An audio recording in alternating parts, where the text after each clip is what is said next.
Tangannya masih basah cat waktu dia melemparkan lukisan itu ke dalam api. Dan orang-orang di sekitar gua malah bertepuk tangan. Tapi biar gua cerita dulu bagaimana gua sampai di sana. Biar lo mengerti mengapa momen itu terasa seperti seseorang baru saja mencabut sesuatu dari dada gua dan melemparkannya ke nyala yang sama. Nama gua Giacomo, anak ketiga pandai besi dari Oltarno. Bukan sisi bangsawan, bukan sisi medisi dengan palazzonya yang bisa bikin lo lupa sebentar bahwa lo miskin. Sisi pengrajin, sisi buruh, sisi orang-orang yang membangun keindahan kota ini dengan tangan mereka sendiri dan tidak pernah cukup dibayar untuk menikmatinya. Ayah gua mati karena infeksi luka kerja waktu gua 11 tahun. Luka kecil di telapak tangan yang tidak sempat diurus karena tidak ada waktu untuk tidak bekerja. Ibu gua bertahan dengan menjahit pakaian untuk para sinyora kaya di seberang sungai. Jari-jarinya makin bengkok setiap tahunnya. Matanya makin rabun dari cahaya lilin malam. Tapi sejak kecil, gua sering disuruh mengantarkan pesanan besi ke bengkel-bengkel para pematung dan pelukis. Dan di bengkel-bengkel itu, gua belajar diam dan mengamati.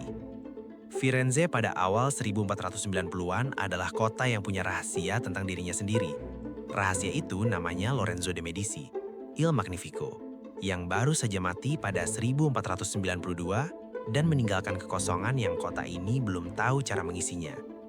Lorenzo bukan raja, tidak punya gelar resmi, tapi selama puluhan tahun dia adalah pusat gravitasi dari segalanya. Uang keluarganya mengalir ke Botticelli, ke pematung-pematung muda berbakat, ke filsuf-filsuf yang berdebat tentang Plato sambil minum anggur di villa yang biayanya cukup untuk menghidupi satu distrik Oltarno selama setahun. Sistem yang indah dan busuk pada saat yang bersamaan. Semua orang tahu ini. Tidak ada yang cukup bodoh untuk tidak melihatnya.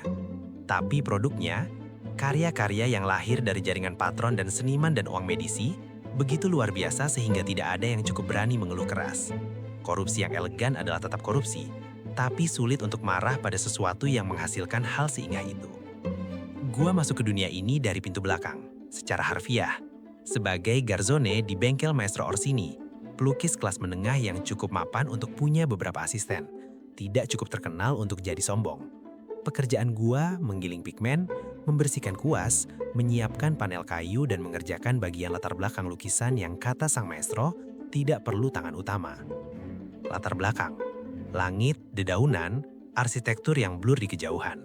Bagian yang tidak ada yang lihat tapi semua orang butuhkan. Gue tidak protes, gue belajar. Dan dari posisi yang tidak terlihat ini, gue menyaksikan bagaimana Firenze benar-benar bekerja. Bengkel kami menerima komisi dari lingkaran Medici, yang artinya gue sering mengantar lukisan ke Palazzo Medici di Via Larga. Mengantar lukisan berarti menunggu di koridor sampai ada yang mau menerima.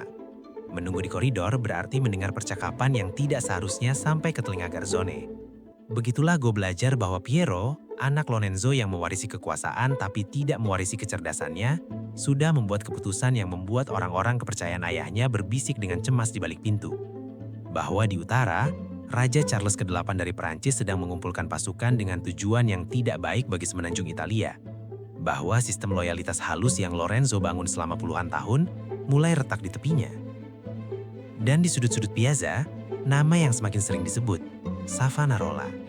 Fra Girolamo Savonarola, biarawan Dominikan dari Ferrara sudah berkhotbah di Firenze sejak 1489. Tapi selama Lorenzo hidup, ada gravitasi lain yang lebih kuat. Setelah Lorenzo mati, suara Savonarola meledak seperti bendungan yang jebol. Gua pertama kali mendengar khotbahnya karena ikut rombongan yang penasaran. Berdiri di belakang kerumunan di Cathedrale, mendengar suara yang mengisi ruangan bukan karena volumenya, tapi karena kepastiannya. Dan gua harus jujur tentang sesuatu yang tidak nyaman untuk gua akui. Bagian dari gua mengerti. Ketika Savonarola berbicara tentang kemewahan yang berdiri di atas penderitaan orang banyak, tentang istana-istana yang dibangun dari pajak rakyat yang tidak bisa makan kenyang, gua memikirkan ibu gua dengan jari-jari bengkoknya, menjahit pakaian untuk para sinyora kaya di seberang sungai. Koleksi perhiasannya lebih berat dari total harta keluarga kami. Kemarahan itu terasa logis, berakar dari sesuatu yang nyata. Tapi kemudian Savonarola mulai berbicara tentang seni, tentang lukisan tubuh manusia sebagai jebakan iblis, tentang keindahan duniawi yang mengalihkan manusia dari keindahan ilahi, tentang bagaimana Firenze tenggelam dalam kemewahan yang membutakannya dari cahaya Tuhan yang sejati. Dan disitulah sesuatu dalam diri gua mulai berbicara balik. Karena gua tahu apa yang ada di dalam lukisan-lukisan itu. Gua yang menggiling pigmennya. Gua yang menyiapkan permukaannya.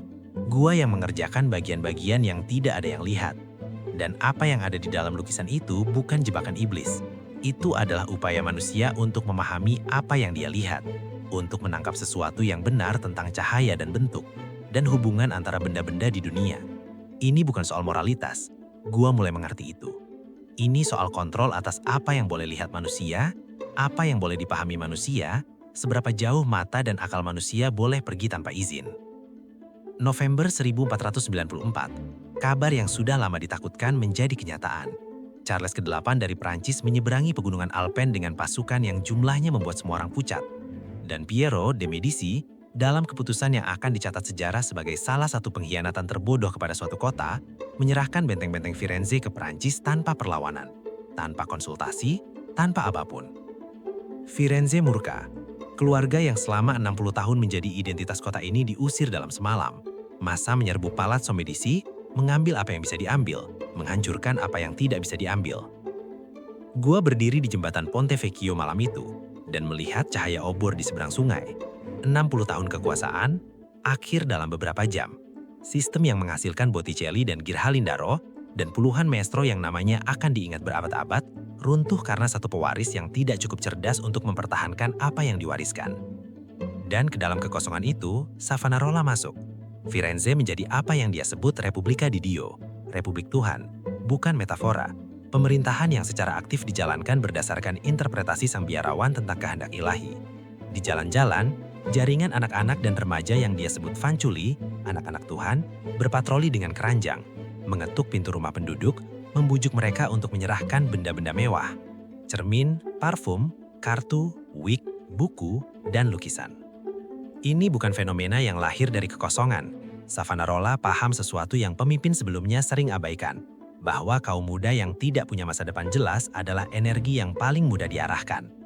Anak-anak yang tumbuh di Firenze yang kaya tapi tidak kaya untuk mereka menemukan dalam gerakan ini sesuatu yang terasa seperti tujuan, seperti kepentingan, seperti kekuasaan pertama yang ada di tangan mereka. Gua tahu beberapa dari fanciulli itu.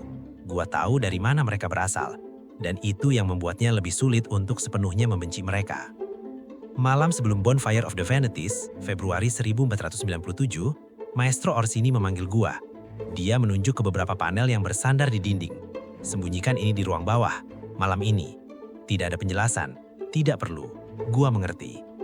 Gua mengerjakan itu sampai tengah malam, memindahkan panel demi panel, menutupinya dengan kain, menyusunnya di antara persediaan pigmen dan kayu yang bau. Sebagian karya yang maestro anggap terlalu beresiko untuk terlihat.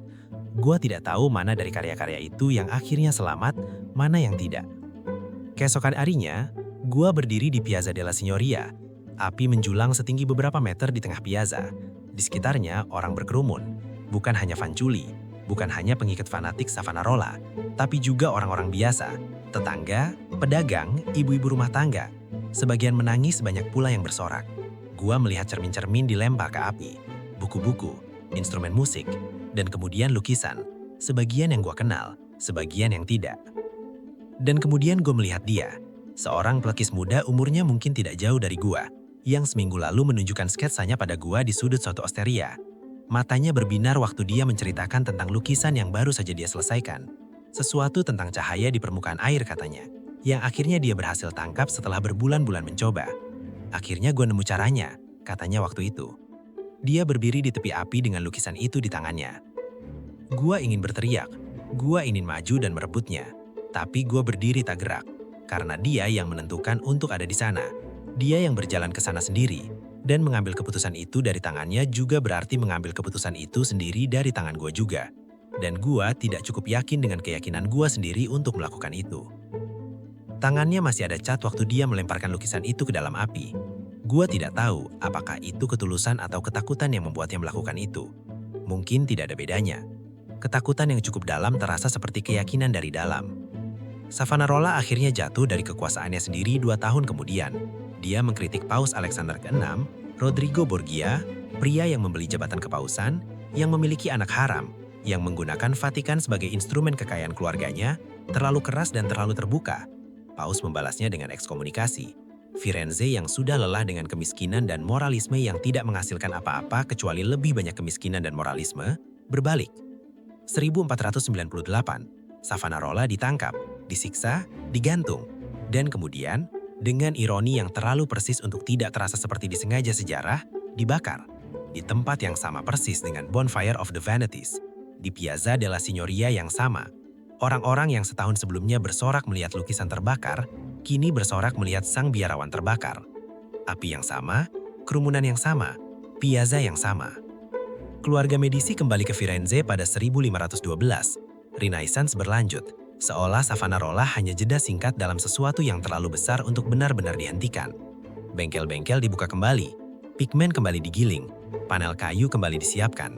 Tapi ada ribuan karya yang tidak kembali.